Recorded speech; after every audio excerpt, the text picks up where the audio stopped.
How's it going, Song of Ice and Fire fans? It's Grant from Yecats Miniatures here, bringing you the first ever episode of our Squires of Ice and Fire, a Tale of Four gaming series, where three of my good friends and I try to earn our Squire spurs by starting a new army for a Song of Ice and Fire miniatures game.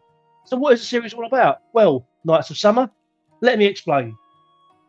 Hold on, let me add some visuals in and some sounds. Right, now we've set the scene. It was late 2024. The Yecats Small Council was sat in our local establishment, a quaint little inn called Joffrey's Demise, discussing potential new series. We reminisced about some of our favourite content released across our many accumulated years of tabletop wargaming. Then, above the din of drunken soldiers, laughing wenches, and loots, someone mentioned A Tale of Four Gamers, which some may remember as an old Games Workshop article that documented four individuals growing their armies and documenting their hobby. It was a fantastic article that we all knew well. We should do this for Song, was the cry. There was one further consideration: deadlines. Deadlines are key to these sorts of things, so we needed something to aim for. UK Nationals in September, of course.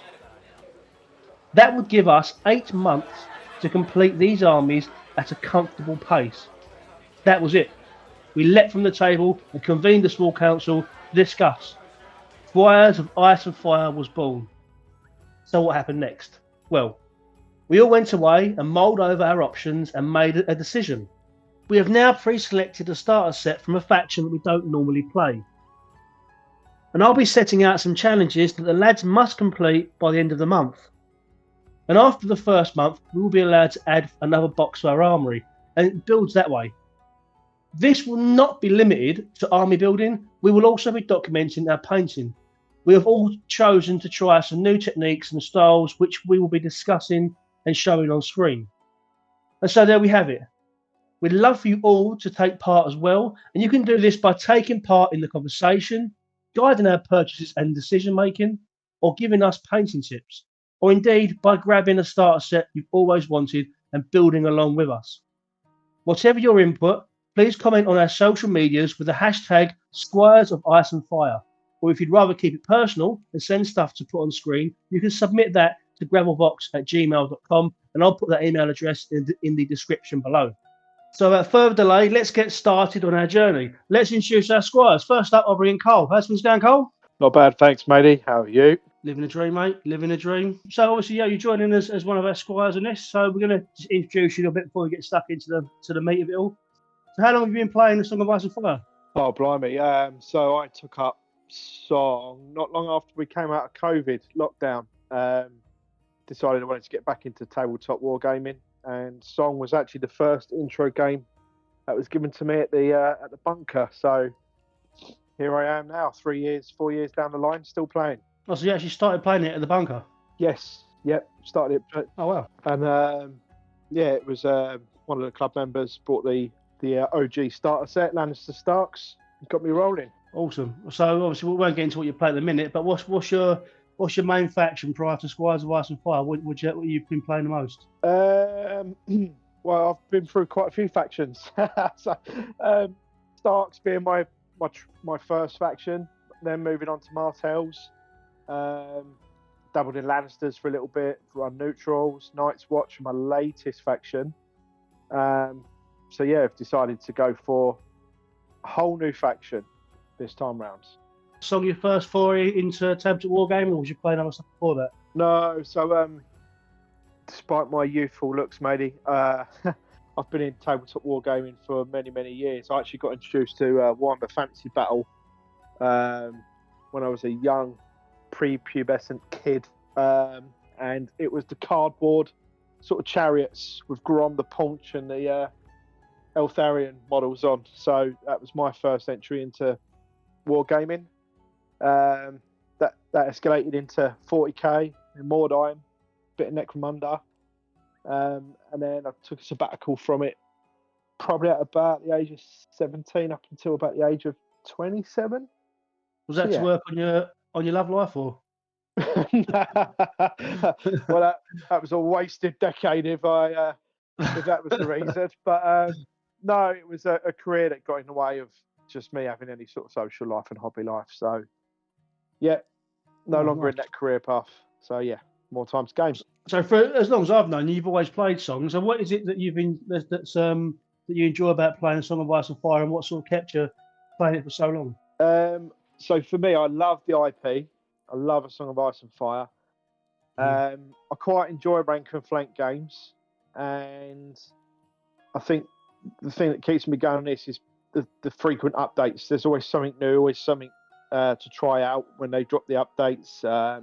You've got quite a lot of different factions, as we know, that you can work your way through. There's 11 now in the game. It's just nice seeing all the combinations. As a kid, getting your old army books out and trying to write down all your units and your points and stuff.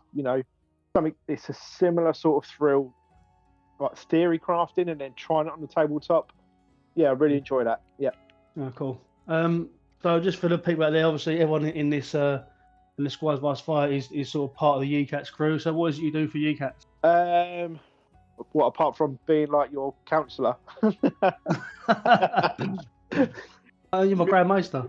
That's it, Grandmaster. Yeah. I tend to just 3D print stuff for you, mate, at the moment, don't I? Yeah, but you also the Kent stuff was all you as well, wasn't it? The Kent venue and stuff. Yeah. So Kent was. We've not really seen a player base in Kent. I know there's a war games community down there. We've got a couple of guys that travel from Kent to come play at the bunker. So I figured we'd just go and on a bit of an expedition, see if we can generate any interest from the gaming groups down there, and sort of build the scene grassroots, because that's where it's at, isn't it? It's where people come into it, and it's all these new people that come in that make the game even more enjoyable. Exactly, mate. Exactly, yeah. So the more sort of little holes of community we can dig out, the better. So what made you agree to take part in this series? The opportunity to collect another army. Awesome. Basically, yeah. About the time when I was starting to get to the end of playing Night's Watch, run them for best part of a year now, I think would be about right. Yeah, just the opportunity to just take on another challenge. So what faction is it you've gone for then? I have plumped for Targaryens. House Targaryen. House Targaryen. Yeah, it was either that or Free Folk, and I'll be truthfully honest with you, I didn't fancy panting a whole load of Free Folk up just yet. I'm not ready for it, so I've gone for something that's going to be a little bit better model-wise for me. Yeah, I don't know how we would have done it with Free Folk. You have to pay like 2 units a month. I know. There's not enough time in the day for me at the moment, so yeah. Target it is. What's made you go for them then? I think it's more play style that appeals to me out of the two. Mm-hmm. I like running cavalry in my lists anyway, the opportunity to run an all cavalry army just seemed too good of an opportunity to pass up. All right, sweet. Well, if you'd like to take a seat then, I'm going to get the next one in. Well, next up we'll go to James. How's it going, James? Hey, Grant. How's it going? Not bad, mate. Not bad. It's been a long time since me and you sat opposite a screen to each other. It's been at least 2 weeks. It has been at least 2 weeks, yes. I do apologise. But I'm here now, right? That's it. Exactly, mate. Exactly. I'm giving you a virtual hug. How about that? Get off me. Don't you dare touch me there. You'd be so lucky. All right, cool. So let's get stuck into this question for you then. So how long have you been playing Song? So I joined when Night's Watch and Free Folk was released. So, God, what's that? Got to be 5 years, at least. It's about that sort of time, isn't it? There's 6 months after the Kickstarter was released to retail. So yeah. So not that far off from the beginning. Awesome. I'll be honest. I love the game and I love everything about it. I just wasn't really big on Starks or Lannisters. When the Night's Watch box came out, I was like, "Yep, I'm buying that," and I bought in, and that's it. That was my first faction. Played Night's Watch. Awesome. So obviously Night's Watch is your first faction, but I mean, I know the answer to this question, but for people that don't know, so what is your main faction prior to Squires? So I play Targaryens religiously. I have done for years, and I love it because there's so much diversity in the army. You can do all kinds of weird and wonderful things. You've got monsters and cavalry and infantry, and you've got weird NCUs that do weird things. So yeah, and I am a strong believer in the one true Queen of Westeros. So that's my allegiance. Amen. Is Song your first foray into tabletop wargaming, or have you played games prior to this? No, so I started 12 years old. Bought my first box I ever bought was the Middle Earth strategy battle game starter set when the Fellowship of the Ring was released. So that was my into tabletop gaming. I played Lord of the Rings for a long time, branched into fantasy, played 8th edition for a long time, took a bit of a break, and then started to get back into it a little bit again, and then bought song stuff for a hobby project more than anything else. Ended up moving to Braintree, and then met our good friend Dan Harwood, and he said come along to Chelmsford Bunker, and that's kind of my history, and then played song pretty much religiously since then. That's awesome. You mentioned Middle Earth strategy game. I'll speak to Steve in a moment, but I think Steve gave me my intro game to that Games Workshop at Romford. So, so that's a quality game as well. So what is it you enjoy about Song rather than any other miniatures game? So, I mean, like Karl, I love the IP, but I think what they've made really special about this game is there are 2 games in this one game, and it's the tabletop miniatures fighting each other out, and the tactics board. The tactics board is so good. It's such a unique, different thing that other war games don't have. And I really love the way that they've brought all these characters that we really like in the series and transferred them into a war game where they actually affect what's happening on the battlefield. So for me, the tactics board is what kind of sold it. And it's the mini game. It's do I take this now? Do I wait? Do I block my opponent? And that kind of mini strategy inside the game is really interesting for me, and I think that's the unique selling point for this game. Yeah, definitely. I think it's what gets around to me interesting in some of my bits and pieces for me is it's the fact that it's basically a ball game on a tabletop surface, and I think I really enjoy how it's really about position and stuff. But I'll get into that in a minute. So, what is it for people that aren't in the know? What is it you do for Yecats? I shout at people. That's kind of my job, right? So obviously, I've helped you run a couple of events, doing the TO sort of duties. Obviously, mostly LGT, and yeah, I'm the small guy with the big voice shouting at people. That's my job, really. Like a little trumpet. That's the one. But a loud trumpet, so that's the important thing. Exactly, mate. Small but loud trumpets is what the world needs more of. So what made you agree to take part in this series then? Well, when you said there was an opportunity to do something like this and do something different, I was like, yes, I want to expand my hobby skills. Because for me, hobby time has always been a little bit short, so getting stuff done was always either a bit of a rush or it would take forever. And I've never really kind of enhanced more than like tabletop kind of standard. So for me, this was an opportunity to take part in the series, but also try and learn some new painting skills at a pace where it's manageable. So that's what I'm going to try and get out of this. I have never ever been able to successfully do highlighting. Cannot get it. It will not go into my brain, so that's it. That is my thing that I need to take away from this. I'm going to learn it. Learn how to highlight. Nice. So go in. So what faction have you gone for? I have delved into Brotherhood Without Banners. Nice. So this is obviously the reason that it's taken so long to get this out, because you're waiting for you to get your box from Poland. Yes. They're cool. Really cool. It's very different to what I would usually play. Obviously a lot more infantry. A little bit of cavalry, but more infantry, more less about movement and things like that. So yeah, it's going to be a very different kind of play style for me. Okay, so that's pretty much covered all the work questions. So if you'd like to take a seat. Yep, no worries. I want to get Steve. How's it going, Steve?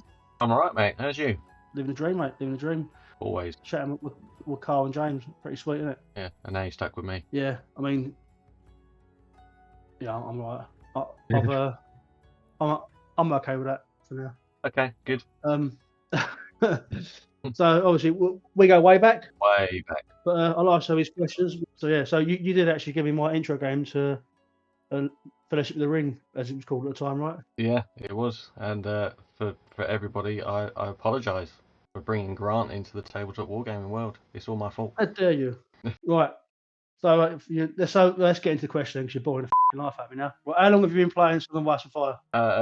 When did you receive the Kickstarter set? I never done the Kickstarter. The starter set, the Stark versus Lannister box set. Well, it was 2019, wasn't it? It was prior to the pandemic, wasn't it? Because we played a few games prior to the pandemic, and then Boris shut the entire country down, so we couldn't play anymore. That's it, yeah.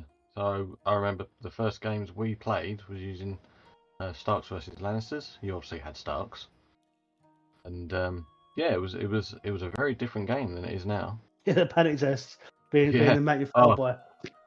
I remember, getting my first Free Folk box set, thinking, yes, this is it. This is the army I want, and then just the entire army dissolved because of the old panic test rules. Yeah, I should definitely bring that back. I mean, that would make Bolton amazing, wouldn't it? No, let's not. Let's just leave it how it is, please. It's great. Awesome. It must have been late 2018, maybe early 2019. Yeah, it must have been. Yeah. Because we were playing for a little while before the pandemic, so it was around then. Oh, okay. And so prior to the Squires of Ice and Fire, what was your main faction? It was Free Folk. Yeah, I played Free Folk since the starter box came out, and although I do take a break every now and then, I still very much enjoy the Free Folk. Into a few events with Martells, and also dabbled a little bit into the Night's Watch. But yeah, definitely I'd say Free Folk is my main faction. The most I've got painted for a start. Yeah, we actually placed quite high at LGT 2022. Yeah, 2022. Yeah, I think I was in the 30s somewhere. Yeah, I couldn't even see you. Dana with James, hanging out, chilling out. Oh, all right, good. Yeah. Well, you were having... I mean, I was having fun, but it was stressful fun. Stressful fun, I'll say before. Right, is Song your first foray into tabletop wargaming? Absolutely, not even close. I much like Karl, I did get that first set with the murderous goblin spearmen, where you just have units of the little bastards that if you leant on them a little bit too hard, the spear tips bent over, which made them the exact level of barbedness to get jammed in your arm forever. You still got them goblins in your arm, haven't you? No, I wish. I've got to hold on place in my heart, but no, I don't. But that's where I started, Warhammer Fantasy. So I'd have been, I think I was probably, because my older brother got me into it when I was about 9 or 10. And then I just carried it on. He dropped out of it. I carried on. From Fantasy, got into Blood Bowl. And then I went and worked for the Evil Empire that was Games Workshop. And just played everything. Absolutely everything they had. Then it didn't stop there. I played War Machine, X-Wing, dabbled in D&D, so yeah, anything and everything really games-wise. I tried to have at least a go at whether I was any good at those things.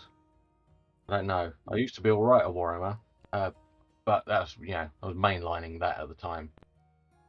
I think I've just forgotten how to play the game now, but that doesn't matter. I'm not talking about that. Yeah, sure, we're not talking about that, mate. Can you stop talking about it? So what is it you enjoy about Song then? What separates this from the other war games you played? Well, speaking of not talking about Warhammer, it scratches the itch that Warhammer left behind. The moving units around and regiment trays. It's got that table-wide maneuverability. Positioning is very important in the game. But on top of that, the NCU stuff you can do, it just really adds a level of nuance to the game that most war games haven't seen in my history, and it's just, it gives it something extra, which is good. And as a lover of the TV show, and as a result the books, it really just sits well with me, and it really just feels like I'm taking part in this world. And for people that don't know, what is it you do in Yecats? Well, I design any of the 3D elements that Karl prints for like price support. So I do those for you. Also, some people have no doubt at least heard my voice, but not necessarily seen me on some of your battle reports. And I assist with camera rigging, I think sometimes. Yeah. Yeah. You're like a handyman. I am. Yeah, I'm your own personal handyman for Song of Ice and Fire. I want to get you a Yecats hard hat. Yeah, mate, I'll wear it. Can I have a high-vis vest to go with it? Yeah, let's move on, mate. Yeah. So, what made you agree to take part in the series? You told me I had to. Yeah, but I mean, but if you pretend that didn't happen. No, I've always worked best when I've got something to aim for. So if I know that I've got a tournament coming up, I would generally, if I want to get something painted for that tournament, it's more likely to happen if I know I want to get it done for that thing. So agreeing to do this is gonna give me that push, give me that added pressure, but it's good pressure because it's hobby pressure. To actually get my things painted so that I can enjoy playing with my lovely unpainted models, but with paint on them this time. Yeah, I mean that's also called painted models. Yeah, all right. Get around to there in the end. Awesome. So what faction have you gone for then, Steve? It's Martell's. Martell's, nice. Gone for some sand. Yeah, I've been playing with orange plastic for too long. Awesome. And what's made you go for Martell's over the other factions? Well, as I say, I've got quite a lot of free folk, and they're all painted in dirty browns and drab colours, and they've got the snow bases. So I figure I'll just do the polar opposite. So bright, shiny, rich yellows and reds with desert bases. Why not? Sweet. Yeah, we definitely give you a different, massive contrast to free folk, wouldn't it? Absolutely. Yeah, absolutely. Cool. All right, sweet. I'll just quick go through my stuff. So have a seat, mate. I'll call you back in a second. No worries. I've been playing songs since 2021, since the pandemic, or just 2020, as Steve mentioned. We've got the Stark and Lannister starter set. We had a crack at that. Really enjoyed it. So carried on. We did try this sort of format before with the Tale of Four Gamers with a couple of friends, and that's where we started doing a bit more hobby side of stuff, and that's what kept us engaged during the pandemic. So my love for the game really came from there. My faction prior to this, I flitted between Starks and Targaryens. I love Starks to start with. Targaryens I loved when they came out as a starter set. I ran them as a starter set, but I couldn't get any traction with them. So I just defaulted back to Stark. Since the update, they've been a lot better. So I started to main Targaryens for a long time. That has stopped for the moment because I'm finishing the Road to Mirian series where I'm painting the army. So I've gone back to playing Starks whilst I finish that off. Song isn't my first foray into tabletop wargaming. I played multiple games. I got into tabletop wargaming from my cousin David from Hornchurch Heroes. He got me into Warhammer Fantasy, into Warhammer 40k. I played Blood Bowl, played Middle-earth. We've played multiple games of ball games. I'm really big into the ball games as well. And what I enjoy about Song, so for me, there's so many layers of the cake that I love about Song. Like the IP is amazing. I've always loved the IP on it. I've been a massive fan of the TV show, huge fan of the books. You know, since the TV show, I've gone on a binge of reading and watch as much as I can around Song of Ice and Fire lore. It's something that I really enjoy. So the IP is big for me. I love the miniatures. I think the simplicity of the miniatures and the amount of detail they can still get on them is great, and that continues to get better as well with each faction. Like the Brotherhood sculpts are way better than the original Starks, and they just keep getting better and better and better. So seeing some of these really nice, crisp sculpts come out is I really enjoy. I really enjoy painting them as well. The tactics board is great. Adds a layer of politics to the game that we haven't seen anywhere else really. The tactics deck, having the cards in the play and changing the play style just by adding 6 cards to a deck is really good. And I really enjoy the unit placement as well, the positioning, because it's, as I mentioned when I was speaking to James, because it's very much a board game on top of the tabletop wargaming setting. It's very much about positioning, and I really enjoy the fact that you're about being able to charge, block, and to be able to command the table just by your positioning of the units and area control. So I enjoy all of that. Yecats started as my baby, so that's I'm the sort of the central hub for that, and I built the team around me. So I originally started painting for 3 Sales Gaming, eventually moved on to my own channel when George moved away. I started running events when Carlo asked me to come in and speak to the UK TC and start running the London Grand Tournament. UK Nationals, as you know it, and we've sort of built from there. Myself, James, Steve and Karl have built on top of that, and eventually obviously Brad's joined as well for the South, so we're building that. So that's Yecats. Great to take part in the series because I've always loved the Tale of Four Gamers series. I thought it was a great series that Games Workshop did with White Dwarf. And I'm hoping this is going to drive me to paint and keep me sort of on board with the faction that I've chosen on board. There's a clue there. And I've gone for Greyjoy. So I'd be lying if I said that it's a faction that I'm not used to. I play all the factions in the game. I own every unit in the game, so it's hard for me to start a new army. But Greyjoys are perhaps one of the ones I've played the least, and it allows me to. I really want to paint them, so I really want to start getting into the people that've seen the free sales tutorials with the splashing and the short. I don't want to go as much into that as perhaps I would have done back then. So having a unit emerging from the shoreline is still the goal. But I don't want to have the back rank in the water. I want it more like puddles in the stony shore. But we'll get into that when we start talking more into the hobby side of stuff. But that's what's made me go for the Greyjoys. I really enjoy their aggressive play style. I want to try and steer away from using Bale and Lindsay if I can, just to make the games a bit more enjoyable. But obviously, at some stage, he will pop up because he's so powerful for the faction. So that's what I'm doing. You still alive, guys? Still here. Hell yeah. All right.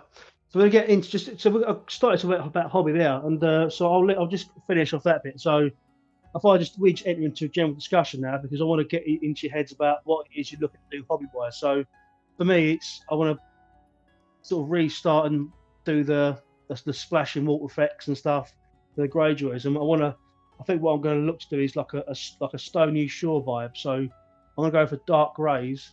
What I want to try and find is the little seaweed stuff as well, to try and make that part of it as well, to try and make that look a bit nice.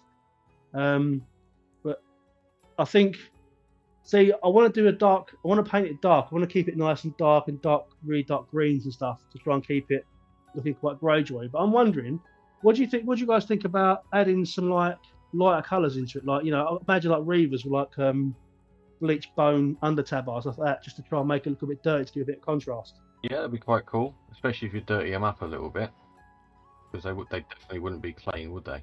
Yeah, and that's what I think, giving that chance to do a bit of weathering on the clothing, right? Yeah, nice. Awesome. So what's your heading, Steve? What's your plans for Martells? I really want to lean into like actually trying to express my painting ability. Because one thing about my free folk is, they look great as an army. That's not just my opinion. I've been told it's all right. I don't say so myself. Yeah, that's right. But they were speed painted.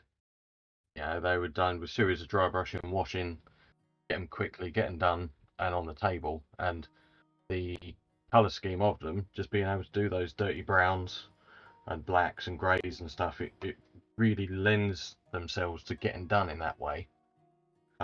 But the Martells don't. There's going to be a lot of smooth surfaces. There's a lot of cloaks in the army, and like I said before, with the rich colours like the golden yellows and the deep reds, it's going to encourage me to actually spend a good bit of time painting them, actual painting with highlighting, James. I know, right? Maybe you could teach me something. I'm looking forward to it. I want to make them shine. Yeah, I mean, I think. Yeah, I mean, I've seen you paint elf armies and dwarf armies for fantasy, and you really are a great painter. So it'll be good to see what you do with Martells, because as they make them look really rich. Are you aiming for the same colour scheme as the artwork? Yeah, pretty much. I'm definitely gonna. I'm not gonna go into, like you said, about dirtying up the clothes and adding weathering and that. I'm not. I'm gonna go. They're fresh off the loom. It's just gonna be like, brand new clothes. They look after them. They use Daz. Mine, your army in the battlefield is gonna look completely different. Mine's look dirty and filthy. Yours look nice and clean. Definitely. You won't be able to see from the shining sun that is my army. Nice. How about you, James? What's the plan for the painting? So I'm gonna go for like a forest theme, because obviously they're designed to be like a skirmishy guerrilla style army, right? So I'm gonna go for forest bases, which is something I've never done before. I may ask Karl very, very, very nicely to 3D print me some forest bits and make the bases a little bit different. And I've got some pigments, which I've never used before as well, to try and work that into some rocks and stuff to get a moss effect. That's the kind of vibe that I'm going for.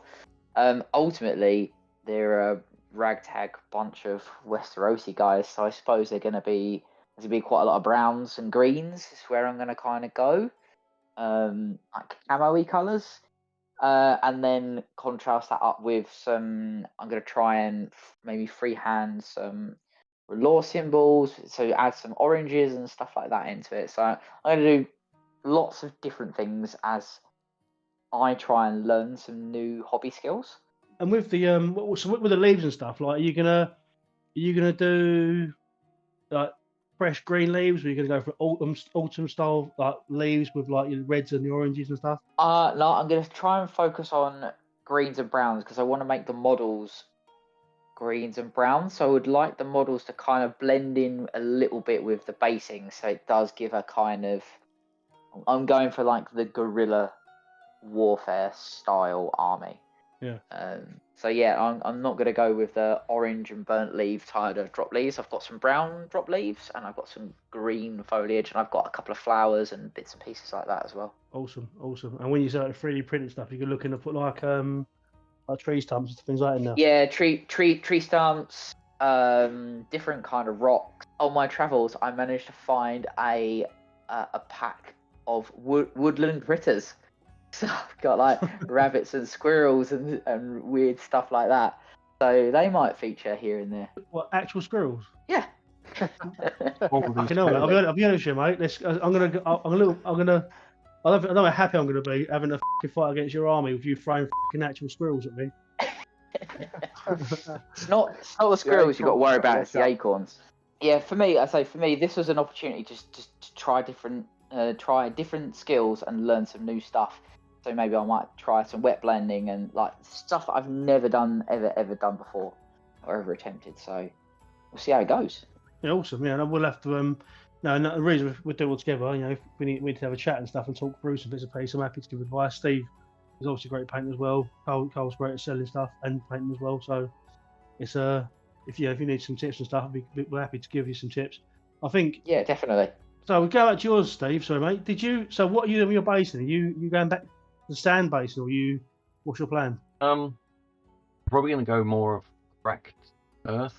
So it'll be like a desert. But I'm not actually going to use sand itself. I'm going to use that crackle effect. Yeah. Yeah. So it'll be like a sort of a dry, arid landscape, and I've got some like burnt grass tufts. It's sort of more that straw effect rather than the green. That's what I think I'm going to go with. Cool. Okay, sweet. That's nice then. So obviously, with me doing like the wet-looking bases, yourself doing like the cracked earth, and James doing the forest. Karl, you're gonna impress me. I'm going to put my Targaryens on the snow. He honestly put on snow. No, I'm not. So I've been looking through Pinterest and Instagram and for inspiration, and basing wise, I think I'm going to go for an arid plains, kind of like a ready earth with some rocky outcrops thing. Maybe some grass tufts in there. One of our club mates, Tom, actually used some carpet that was brushed up that I saw once. So I don't know. I've got a few options, but I'm definitely leaning towards like the ready earth, arid plains. Would you look to use like the cracked earth stuff that Steve was talking about as well then? Yeah, I've got the there's a GW paint in there. It's a technical paint or whatever it is. I've got some of that. So yes, that will feature. Some in Badlands, something like that. Some Martian, is it Martian Earth? The red one. Yeah, Martian Earth. Yeah. It's good stuff actually. I've used that before. Awesome. And what's your plan for the army then, Karl? What are you gonna push yourself to do? So, in all my years of hobbying, I've always struggled to really paint horses well. Steve, like I know when you said earlier you worked for GW, I did a short stint working for Games Workshop Lakeside, and the only thing I really learnt there was glazing. so I never learnt to sort of wet blend or anything like that, or proper painting. But to push my hobby a bit further, I want to try airbrushing, and I think it's going to lean well into getting the cavalry army done with like smooth transitions. I don't know. We will see. Because I'm a bit of a speed painter at heart. I like to get stuff on the table to at least a tabletop standard.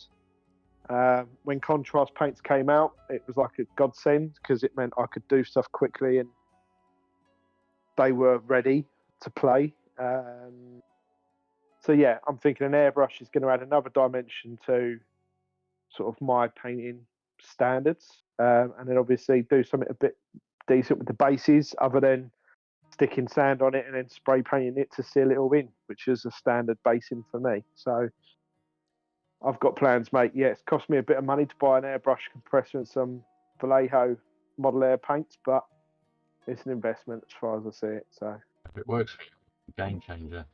what's that, mate? Sorry? I say if it works for you, it'll be a game changer. Yeah, it will. You say speed painting is what you do, but I think just having an airbrush or access to an airbrush, it will save you a lot of time, especially as you said, the horses. Yeah, 100%. Like, I've never been able to paint horses properly, or at least paint them to how I think they look natural.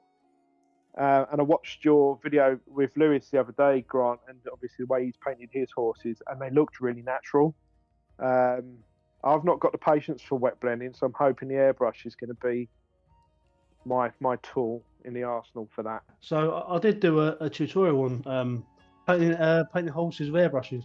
There we are, mate. I'm going to have to get on that and start copying, or at least lean into you for a bit of painting advice, I reckon. Yeah, I'll be honest, mate.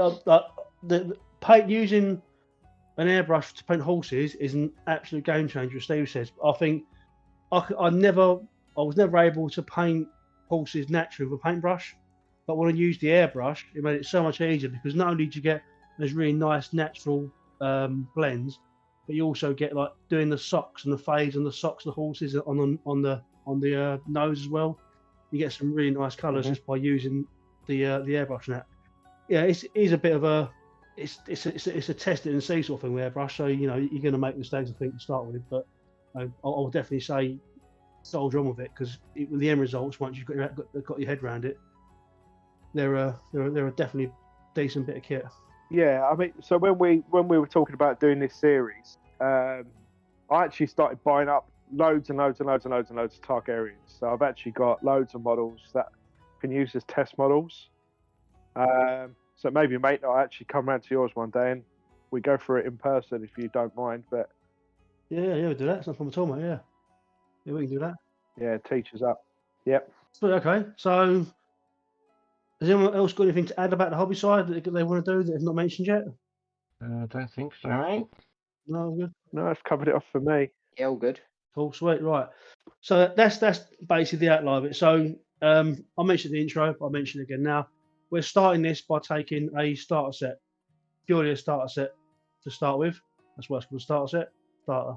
We'll say start again, starter. So obviously I've gone for Greyjoys, Karl, you've gone for Targaryen, Steve, you've gone for Martells, and James, you've gone for Brother Banners.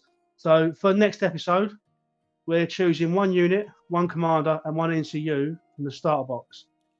So I've chosen Household of Reapers because I really love the Reaper models. I love the big double-handed bardiche, whatever they're called, but they're so cool with the cloaks and stuff.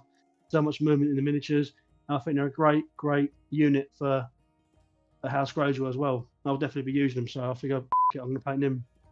I'm going to paint Victorian as commander, because I think Victorian is just a great commander for Greyjoys anyway. And I've been promising myself to paint him for quite a while now, so I'm looking quite forward to painting him, because he's got so much detail on the miniature. And for me and you, I'm going for Roderick Parlour, because I've got Heart of Reapers, and Roderick, I think, again, is a key piece to the Greyjoy arsenal, and it gives me something different as well to paint, because like Aeron, I'm going to paint him as if he's on that stony shore as well. But Roderick, I might do him so on the ship, so his planks are wood underneath him rather than sand. Karl, what are your units and why? So I'm going to paint up Drogo Commander as my first commander. out of that starter box, both are solid. I think Jorah's got more sort of, I don't know, versatility. Drogo's just pure get in your face smack. So having started my journey with Song of Ice and Fire with Starks, I think his play style is going to probably suit me a bit better. The unit I will paint up will be Vets, purely because of the versatility with their combat prowess and their ability to shoot as well. So you get that versatility with them. And I'm going to go for Daenerys NCU. Nice. Because, you know, Drogo's repping on the field, so she could be keeping his bed warm, can't she? Nice. Obviously for our over 18 viewers. Yeah, I mean, I mean, as an NCU, Illyrio's the only other one in the box. I think for Drogo to work, her ability to sort of take off condition tokens and give the influence is going to be most beneficial for him. Okay, cool. So I suppose, having spoken about Targaryen, which we get James in? Yeah, so I am going to go with Thoros Commander. I like him more out of the two pairings. I think he's got more versatility, and I think he's going to be more useful in other builds. And I'm quite a big fan of Beric Attachment, so watch that space.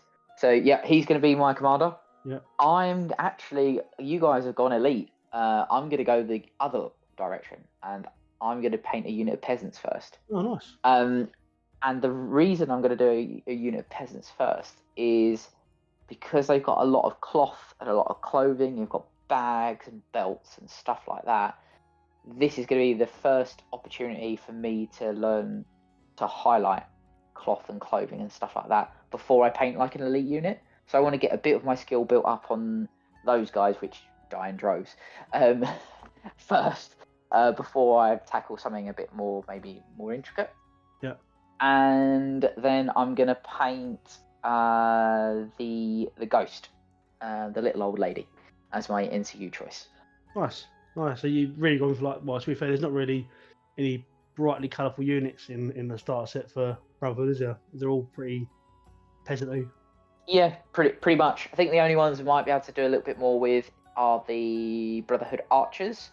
But I need to have a think about that because I'm kind of feeling maybe a bit more camo to them. Nice, Because they've got quite a lot of they've actually got quite a lot of tree stumps and bits and bobs like that on their bases. So I might have a think about what I'm going to do with them, something a bit different. Awesome. And you say that the peasants die in droves, but we should also just put a little note at the bottom that they also heal in droves as well. So don't tell anyone that. On news, James. It's not a secret. Go on, Steve. What you got for us? I'm going in with both feet. I'm jumping straight in with the Sunspear Dervishes, mate. Nice. Straight in with the Sunspear Dervishes. They've got some. I mean, they're outstanding models. They really, really are, and they're all in full cloaks. You look at the box art for them. It's straight in your face. Reds, golden yellows, lovely rich hues. Like golds as opposed to your traditional silvers that you get in a lot of models. Yeah, gonna go straight in with those. Nice. The first unit. Yeah. As far as a commander goes, yeah, there's a couple of really good choices in that starter box, isn't there? Yeah. To be fair, though, mate, if you go for Ariel Hotar, you got to paint him and Doran. Yeah. Well, I might cheat it. Might cheat it a little bit. What commander are you painting, Steve? I am gonna go with Oberyn Martell. Hey, it's got to be Oberyn, mate. You can't do solid a Martell painting thing without using Oberyn. Yeah. So what's your first NCU you're gonna paint him? Doran Martell. He's an outstanding NCU. He is. Don't let Dave Tooney say that. Yeah, I mean, if he's listening, Dave, this one's for you. This one is for you. Please don't quit the game.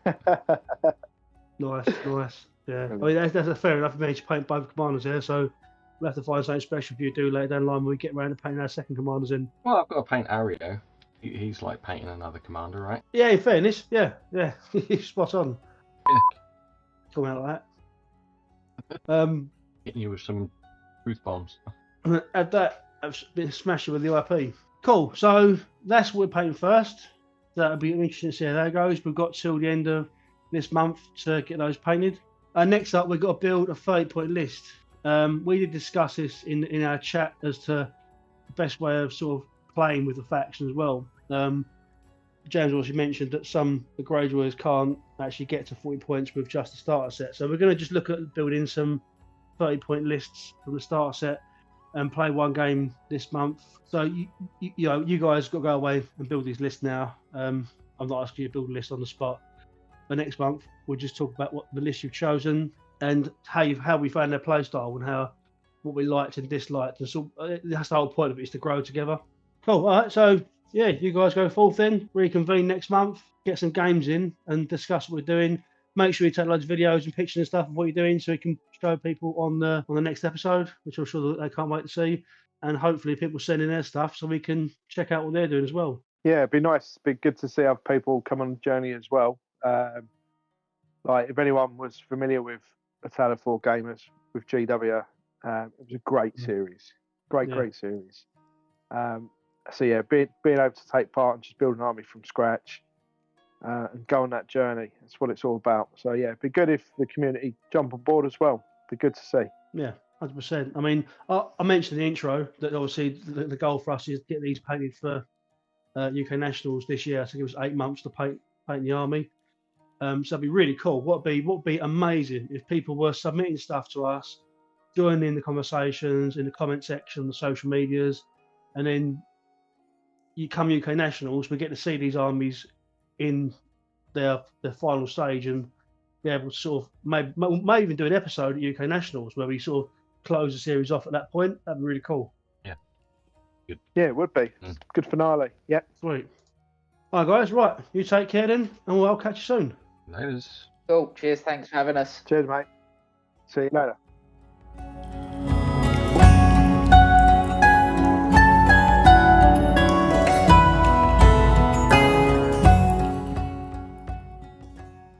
And there we have it. The small council has been called to a close. The stage has been set, and the armies of House Greyjoy, House Targaryen, House Martell, and the Brotherhood of Banners answer the calls of their squires. Which banners will you choose on our journey? Which squire will you aid? Join us next month for our second episode of Squires of Ice and Fire. Take care and good luck.